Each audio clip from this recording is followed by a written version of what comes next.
Bom dia, pessoal, continuando aqui na minha pesquisa de consumo aqui em Lisboa, Portugal. A gente sabe que Portugal pertence à União Europeia, mas o que isso afeta na relação com o consumidor, na legislação? O que vem de lá que Lisboa tem que seguir, Portugal, ou o que Lisboa faz e tem que talvez mandar para a União Europeia? Então, eu venho aqui hoje entrevistar a diretora-geral da Direção-Geral do Consumidor, da ECC, que é o Centro Europeu do Consumidor em Portugal. E é exatamente para tirar essas dúvidas para você e para nossos seguidores. Então, vem aqui no caminho e te explico. Olá, amigos da Universidade do Consumidor. Estou aqui, como eu falei já com vocês lá embaixo, que eu mostrei a frente do prédio. Eu estou aqui com a doutora Inês Madalena. Ela nunca foi no Brasil, não sei porquê, mas ela falou que um dia vai.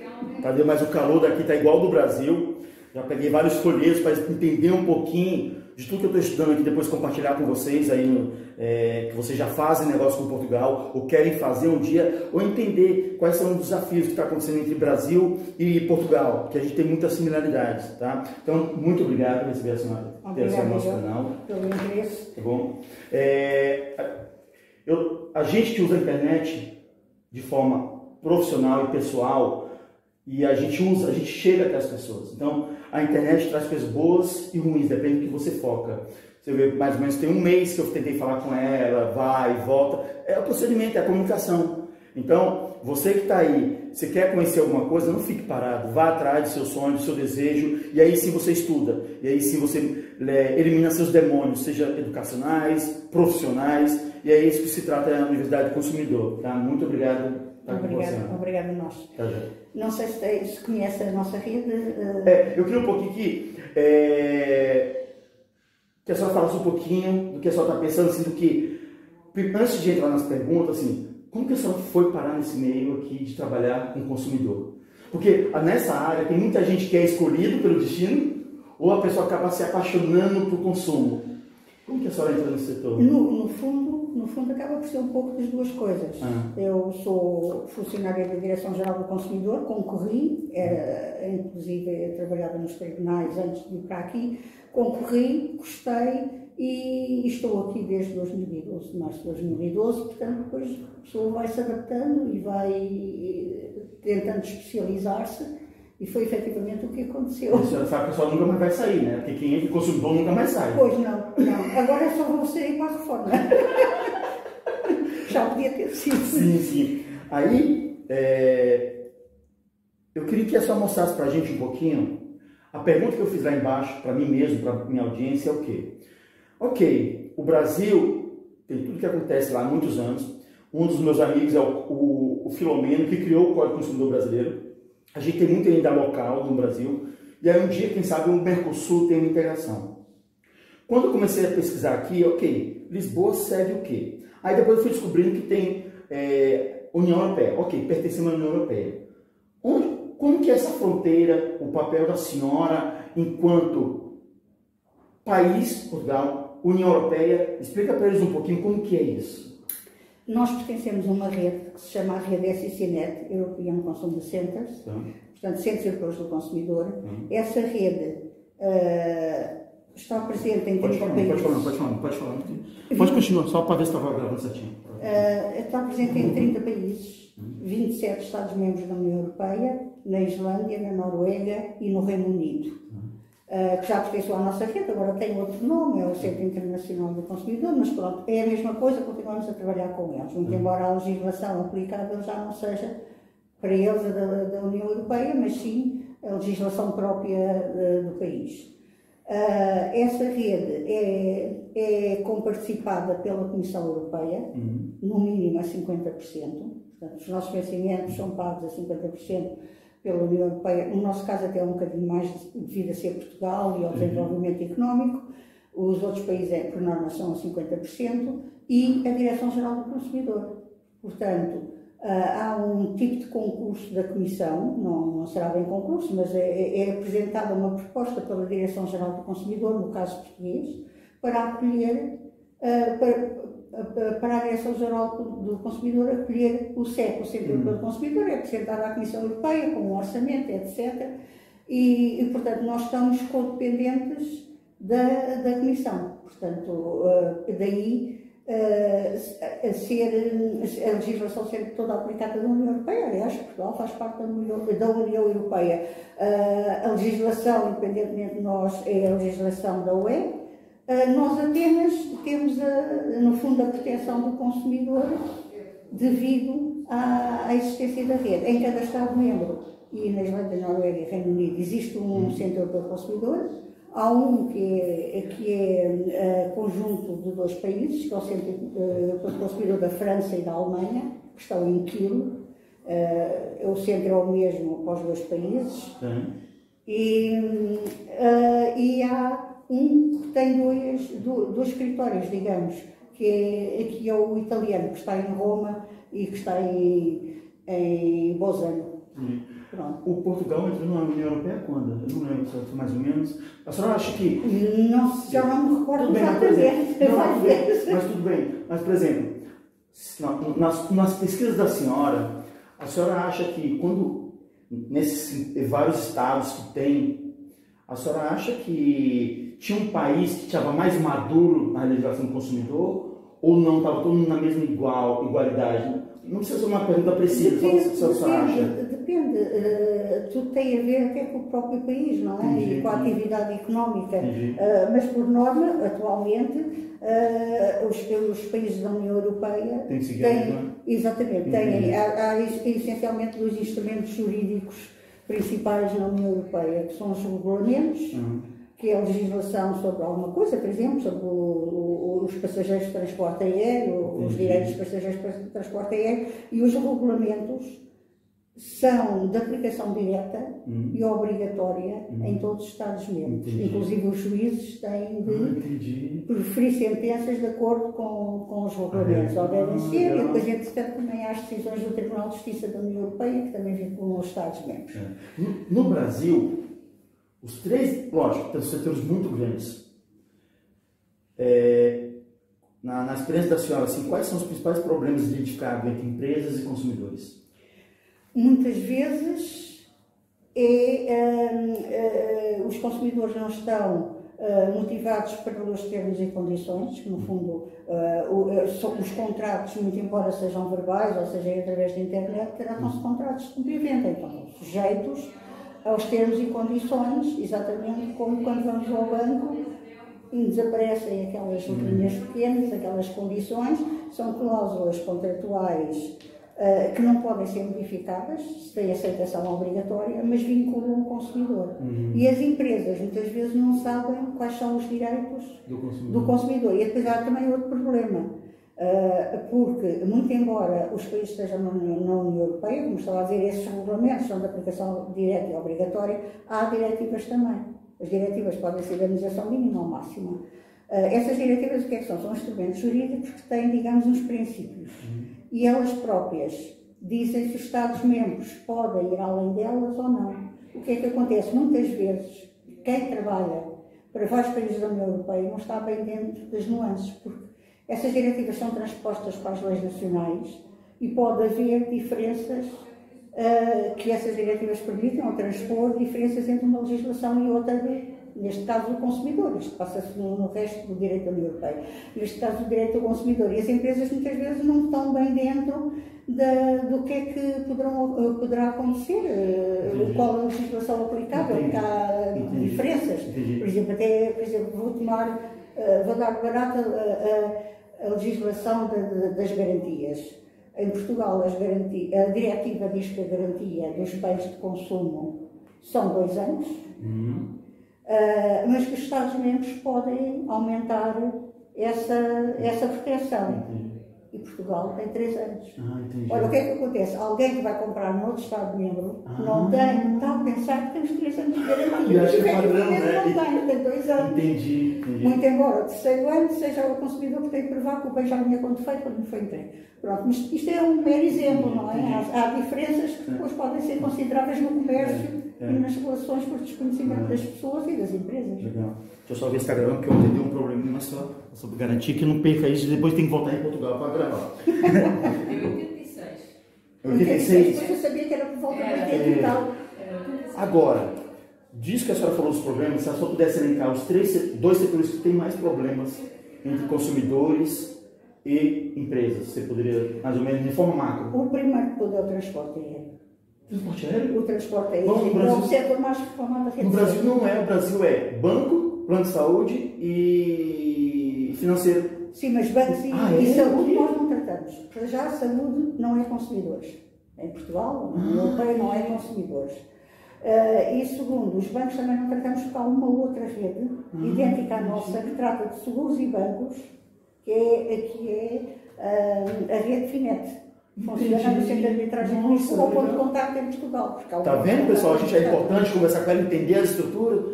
Entendi. Então, ou seja, é transporte aéreo. Transporte aéreo, sim. E o comércio eletrónico também engloba o transporte aéreo, não é? A maior parte do transporte aéreo, as reservas são feitas através da internet. Tá.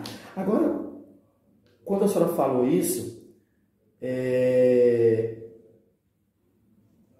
o que você, enquanto instituição,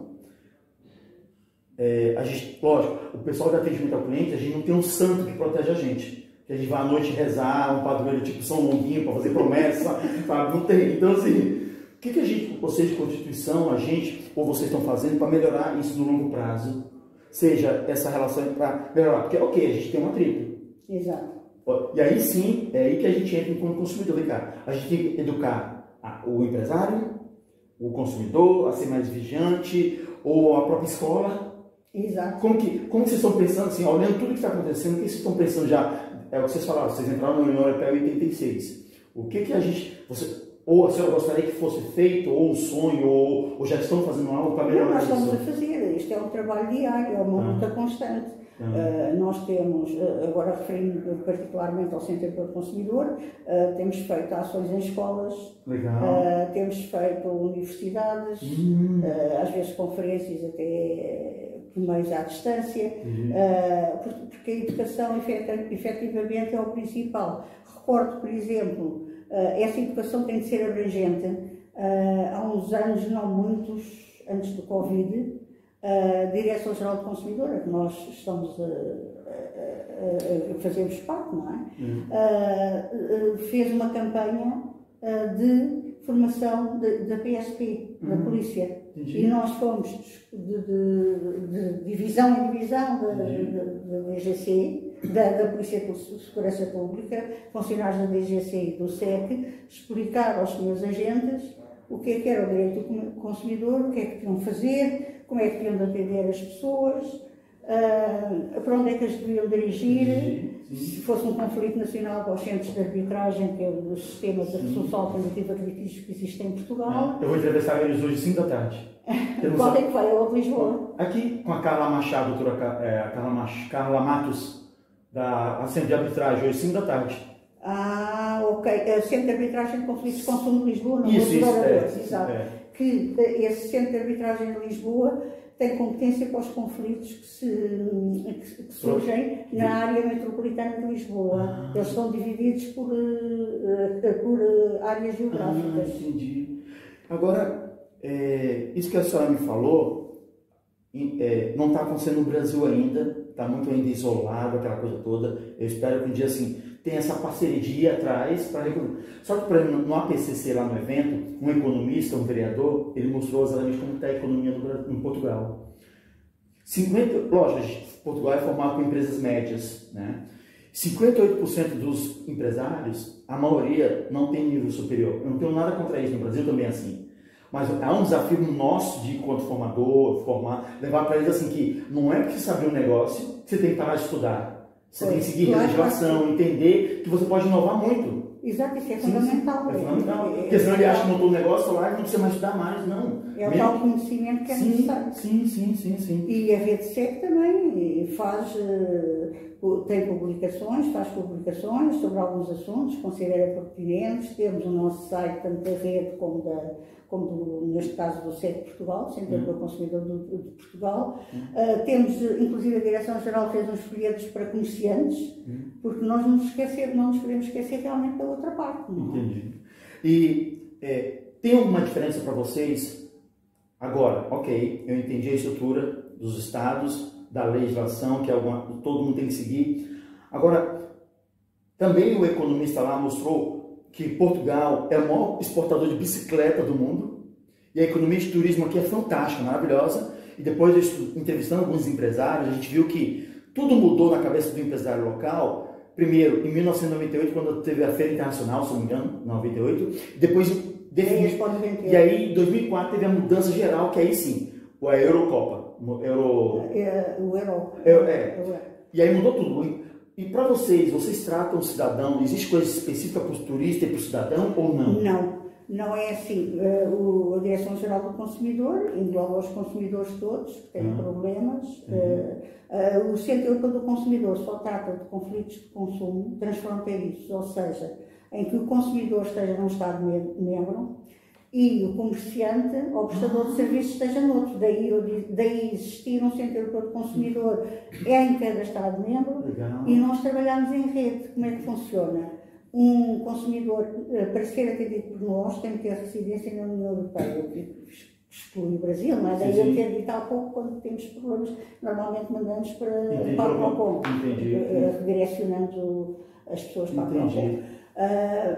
E então, como é que funciona? Um consumidor português, por exemplo, viajou na Lufthansa e teve um problema, ou que fez uma compra online em Espanha e teve um problema em Espanha, até na internet. Um centro de arbitragem aqui à partida, pelo menos até agora, não estará muito vocacionado, não pode resolver, não pode contactar a empresa não responde, eles sequer estarem a contactar, etc. O que é que acontece? O consumidor português vai ao nosso site, insere a reclamação, junta a documentação e diz o que é que se passa.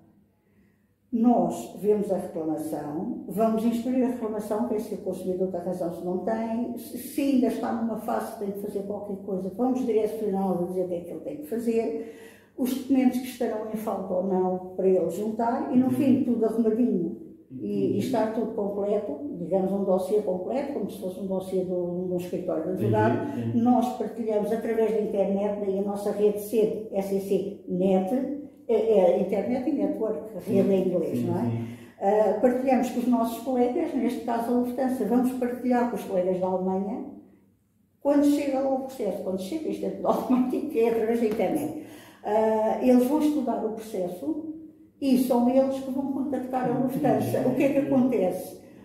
Para já, há muitas duas legislações que pode haver diferenças. Eu sei a legislação portuguesa, o colega sabe a legislação alemã. Nossa. Eu conheço o meu consumidor, ele conhece a empresa dele, como por exemplo pode ser ao contrário, ele partilhar o exemplo da TAP para mim. Eu conheço como é que funciona a TAP, eu tenho os contactos, acaba por ser muito mais vantajoso ser o do país de quem conhece, quem sabe, quem está habituado, do que se fosse eu agora escrever para a Lufthansa. Pessoal, então, viu que maravilha? Ou seja, o consumidor ele não é abandonado numa relação de consumo com um produto de países diferentes. Agora imagina isso no Brasil com o Mercosul, a gente está ainda na fase de placa de carro, na fase talvez do documentação, mas ainda falta muito para a lei do consumidor. Hoje se eu comprar produto no Chile, qualquer coisa, a gente está isolado, cada um por si. Será que um dia o Mercosul vai se inspirar do que estão fazendo aqui? Isso é interessante isso. Ou seja, hoje no Brasil, os PROCONs sofrem muito para doutrinar nosso consumidor em relação às redes sociais.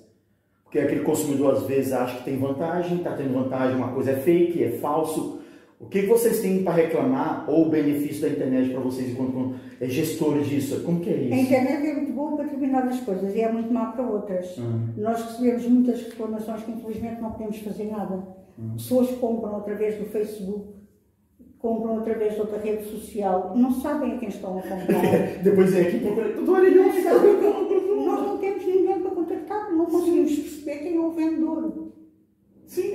As pessoas têm que ter cautela relativamente a isso. Sim. Acaba por ser prejudicial à rede social. Pode ser muito boa para a informação, a pessoa até deve ver lá a informação, gosta do produto, mas deve viver cá fora, comprar cá fora, ver fora da rede social quem é o vendedor. Porque o consumidor, por definição da legislação portuguesa e europeia, é alguém, uma pessoa física, não é emprego para as empresas, não é? Uma pessoa física que adquire um bem ou serviço para seu uso próprio, com a finalidade de ser para o seu uso próprio, a um comerciante. Ora, se há uma pessoa a vender no Facebook podemos saber quem é, mas que é uma pessoa individual, nós não podemos fazer nada, porque não é consumidor, nós não podemos.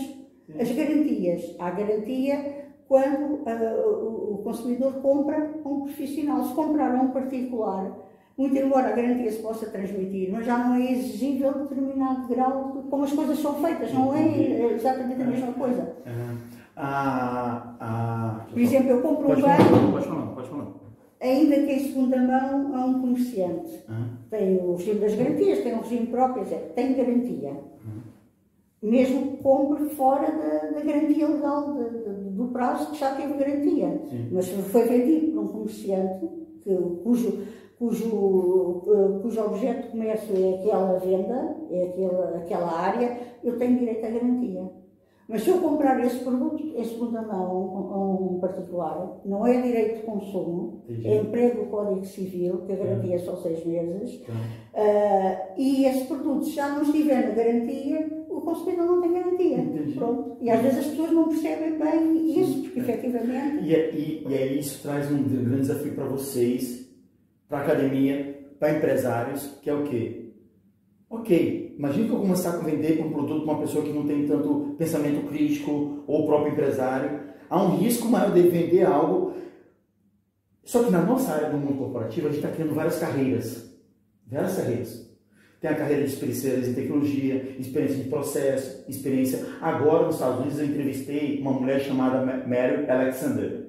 Foi uma mulher que inventou um dia, foi a primeira mulher que fez isso no mundo. E no LinkedIn, tem 4 milhões de pessoas que falam que são um cargo que ela criou. Chama sucesso do cliente. Que é o quê? Você vai comprar esse celular de mim?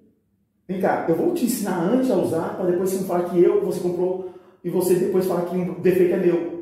A gente chama de sucesso do cliente. A gente chama, tem um processo de onboard, vou te ensinar primeiro, para depois saber que o problema, sabe? Então, ou seja, tem novas carreiras sendo criadas. Exato.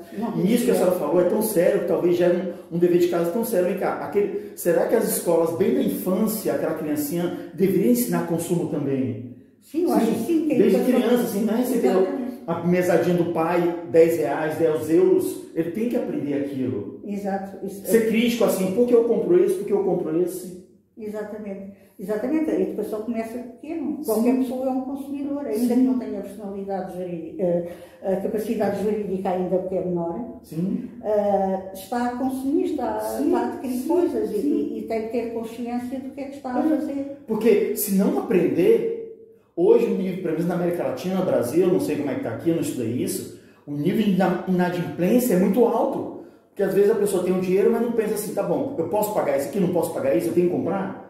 Eu tenho que juntar, é melhor comprar à vista, comprar a prazo? Exatamente. Porque se você não entender isso... Isso é educação financeira. Sim, é isso mesmo. Que a DGC, a Direção-Geral do Consumidor, também faz. Sim, e isso é urgente no Brasil. E também faz a proteção aos consumidores individuais. Mas isso já não é o Centro para o Consumidor, é a Direção-Geral do Consumidor, mas sim, seria interessante. Sim.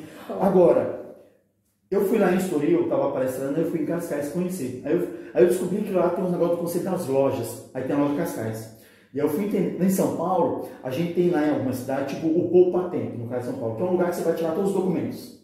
Aqui, eu senti que essa loja de Cascais, você resolve várias coisas. Você resolve várias coisas. E aí eu fui falar com a pessoa do Defesa do Consumidor lá, a analista de consumidor. Ela me explicou um pouquinho. Então, para tentar alinhar tudo que eu entendi, a senhora me corrija se eu estiver errado, vamos dizer assim, eu sou um consumidor de Cascais, lá em Estoril. Eu vou naquela loja de Cascais, loja do cidadão, eu vou reclamar se algo aconteceu em relação, eu comprei algo daquela cidade, naquele bairro, naquela freguesia. Aí eu reclamo ali mesmo, eu faço aquela reclamação ali. Ah, tá bom, eu estou infeliz e ainda não tive uma resposta. Alguns consumidores estão indo lá naquele portal queixa, ou no consumidor.gov.pt, e aí dá um pouco voz maior.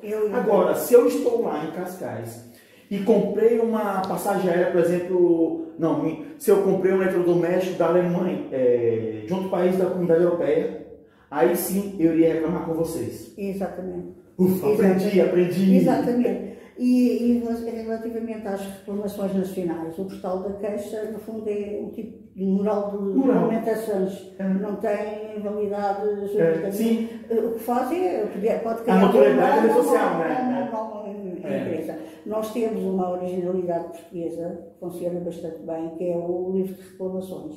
Eu vi lá no site. Inicialmente era fixo, era um livro, uma pessoa tem um problema na loja, a loja é obrigada a ter um livro de reclamações físico, e a pessoa pede o livro de reclamações e faz a reclamação, que posteriormente a cópia da reclamação é mandada para a autoridade reguladora do setor e aí sim já há um valor jurídico, não é? Já é uma reclamação propriamente dita com validade, com valor. E agora há uns anos a esta parte, esse livro de reclamações passou a ser eletrónico. O que quer dizer que as pessoas podem, enquanto a pessoa está com aquele problema, tem um problema na loja, está nervosa, não consegue pensar como deve ser, até descrever a reclamação fica quase imperceptível porque, pronto, devido ao estado da pessoa, não teve tempo de processar as coisas e de pensar. No livro de reclamações eletrónicas não, está comodamente em casa, já pode equacionar o problema que teve, e já o sabe descrever, e pronto, e depois quem criou o livro de reclamações foi efetivamente a Direção-Geral do Consumidor, que é uma parceria com a Imprensa Nacional da Casa da Moeda, e pronto, é um instrumento jurídico, muitas vezes, aí é engraçado. E é jurídico, né? E olha que é jurídico, já tem o peso jurídico, né? Exatamente, porque é enviado para a autoridade reguladora, eles têm um prazo que têm de responder à pessoa no livro eletrónico, se for o físico. Só responder se quiserem, não há essa obrigatoriedade, mas o eletrónico tem um prazo para responder. E agora, o engraçado é que os consumidores portugueses estão tão habituados ao livro de reclamações que muitas reclamações que nos fazem de compras transfronteiriças dizem: eu pedi o livro de reclamações e não me deram. Por exemplo, em França, não existe. Não existe. Só a singularidade. Em português, em Portugal não existe. Legal. Na França não existe, por exemplo. Acho que não existe. Há quem dizer que poderá haver, outros não, mas acho que não há. E pronto, a pessoa não percebe isso, porque é que eles não tinham informações, porque é que não lhe deram. Por exemplo, nesse evento que eu palestrei, eu já tinha entrevistado no meu canal aqui, eu mesmo no Brasil, já tinha entrevistado o Pedro Lourenço, que fundou o Queixa, o Portal Queixa, e ele estava lá nesse evento, ele palestrou também, o Portal Queixa palestrou através da esposa dele, a Sônia Lourenço palestrou. O grande poder de um livro como esse, virtual, que ela falou, 86% das pessoas antes de comprar alguma coisa consultam lá. Isso é uma coisa. É fundamental, é uma das recomendações depois. Nós temos nosso site para o comércio eletrónico e antes de comprar alguma coisa, estou a falar de comércio eletrónico, comércio à distância, não é? A pessoa não pode estar, não pode ver, não pode observar, não pode apalpar a mercadoria, não é? Para ver o que é consultar a internet para ver o feedback dos outros consumidores. E depois atenção aos comentários que são pagos e que são falsos. Não é? E vocês, a gente está falando que sou consumidor, mas eu sempre falo, no meu livro Cientificidade e seus Demônios, no mundo hoje tem tantas bases abertas, públicas, que você empresário, ou vai montar um negócio, ou um estudante, um startup, às vezes, se você visitar essas bases de dados aí, públicas abertas, você vai achar um patrimônio rico de riqueza, de conhecimento, do que não pode fazer mais com o consumidor, aprender com o erro dos outros. E não fazer igual aconteceu lá no Brasil. O Maurício, que Deus o tem, já faleceu, ele foi o fundador do Reclame Aqui, que é tipo lá no Brasil, que é uma base. Exatamente, passou mais ou menos 4 meses quando ele montou, hoje é referência no Brasil. Quando ele montou o portal, começou o pessoal a alimentar a base, os consumidores, porque o governo não tinha nada ainda, nem livre nada, foi lá. O primeiro grande empresário lá que não gostou de ver a marca dele dentro do portal, foi lá e contatou o Maurício. Se você não tirar minha empresa daí, eu vou mandar matar você. Ou seja, que às vezes tem alguns países que em vez de entender a mensagem, quer matar o mensageiro. Exato, claro. E não é isso você tem que aprender. Você, empresário, leia. Fique um dia lendo lá, onde as empresas estão mais errando, que é aí que você pode montar um produto que não cometa o mesmo erro. E aí você preenche esse buraco que outras empresas não estão fazendo direito. Exatamente. Né? Exatamente. A Comissão, agora neste programa, que está à consulta, não é? Até 11 de maio, está à consulta e as pessoas podem dar opiniões. Um dos enfoques, uma das coisas referidas é, por exemplo, as entregas. Está a haver imensos problemas com entregas. Portanto, os comerciantes têm que ter cuidado. A quem entregam, entre aspas, passa a redundância da repetição, a quem entregam a entrega para fazer ao consumidor. Porque há reclamações ou que as coisas não chegam ao consumidor, ou que são entregues em moradas erradas, aparece uma rubrica, uma carta que não se sabe quem é, E o comerciante, pelo menos na lei portuguesa e europeia, é responsável pelo produto até a entrega efetiva ao consumidor. O que é que acontece? Desaparecer a responsabilidade é dele. Ainda que o consumidor queira reclamar ao junto dos Correios, ao junto da empresa de transporte, não pode, porque não tem contrato com essa empresa. Quem tem é o comerciante. Portanto, o comerciante tem de passar a ter muito cuidado. E as entregas têm de ser feitas de maneira, ou através de um código que é fornecido ao consumidor, ou através de uma assinatura, mas certificada que saiba que é dele. Lá no Brasil a gente chama isso da responsabilidade compartilhada, né, quando você faz ponto a ponto com outros parceiros. Mas, por exemplo, quando aconteceu na pandemia lá, normalmente o e-commerce no Brasil tinha uma reclamação quase 30 mil por ano antes da pandemia. Como todo mundo foi às pressas, tem que fazer e-commerce, hoje as reclamações são quase 190 mil por ano. Os comerciantes não sabem o que estavam a fazer isso. Ou seja, estão vendendo, mas tem que aprender como ou achar os bons parceiros ou melhorar essa logística inteira, né? Exato, exato. Aliás, a nossa rede, a RedeSec, uma das coisas que fez em foco também foi a questão das entregas. Sim, legal. As entregas, porque está a haver efetivamente bastantes problemas com entregas. Legal, legal. Pessoal, essa foi a conversa que eu tive com o Dr. Inês, aqui para conhecer. Espero que vocês tenham aprendido muito, mas eu tenho que fazer uma pergunta para ela, a última. A senhora, enquanto consumidora, qual foi a pior experiência do consumidor que a senhora já teve? Não precisa falar o nome da marca, nem nada, o setor, ou só o setor e a experiência que a senhora lembra. Ou tenho sorte, ou tenho azar, ou comecei os meus direitos e ainda por cima sou refilona. Não tive assim nunca nenhum problema de consumo irresolúvel, ou que... pronto, tenho tido só sorte. Ela é perfeita, então? Não existe. Eu sou perfeita. Faço muitas compras eletrónicas. Nunca tive nenhum problema, graças a Deus. Só tive uma vez um café durante a pandemia. Comprei em Espanha, entre aspas, comércio eletrónico, que veio avariado, mas resolvi bem, porque foi comprado através de uma plataforma, que é outra coisa que a Comissão está a fazer em foco. É as plataformas de vendas têm de serem responsabilizadas, não só pela venda, mas como pela qualidade do produto, que até hoje isso não acontece. Mas o que é certo, eu comprei na Vorten e através da própria Vorten, não sei se conhece a Vorten, aquela foi feita a comunicação entre mim e entre o vendedor, eu consegui entregar, a Vorten devolveu-me o dinheiro e eu fui comprar, até inclusive à Vorten, mas no outro vendedor, que é outra coisa. Essas plataformas muitas vezes não informam o que é que estão a vender e o que é que estão a vender. O consumidor tem de passar a haver a obrigação dessas plataformas dizerem quem o consumidor está a comprar e as condições da compra. A senhora tem razão, porque quando a gente vai nas maiores no Brasil, tipo Mercado Livre, outras, quem está vendendo é o que menos aparece, fica escondidinho lá, é muito difícil. É como ela traz a história para ela e esquece lá embaixo quem está vendendo. O outro problema é o dropshipping. É exatamente isso que é que acontece. São aquelas empresas que estão a vender online, que não têm produtos, mas que têm contacto com uma outra empresa. As coisas não passam por ela. Ela não os conhece, não sabe a qualidade dos produtos. Só ganha comissão ali se der certo. Fazem o contrato com o consumidor, mas a contraparte é que lhes vai enviar o produto à pessoa diretamente e eles não sabem sequer se é bom, se não é, e a pessoa não sabe a quem comprou. Ou seja, consumidores, a plataforma vai ser um desafio constante para a gente, e no Brasil, lógico, tem ajudado muito pequenas empresas a crescer no comércio eletrônico, que não tinha acesso a fazer publicidade. Ali tem, mas vai acontecer isso também, pode acontecer os efeitos colaterais de tudo isso. Então, muito obrigado, doutor Inês. Eu agradeço, e agora sim, eu entendi o que são vocês. Agora sim, vou continuar compartilhando com vocês e espero a senhora um dia no Brasil para conhecer nossos amigos lá do Procon, da Sinacom. Muito obrigada. Obrigado a você.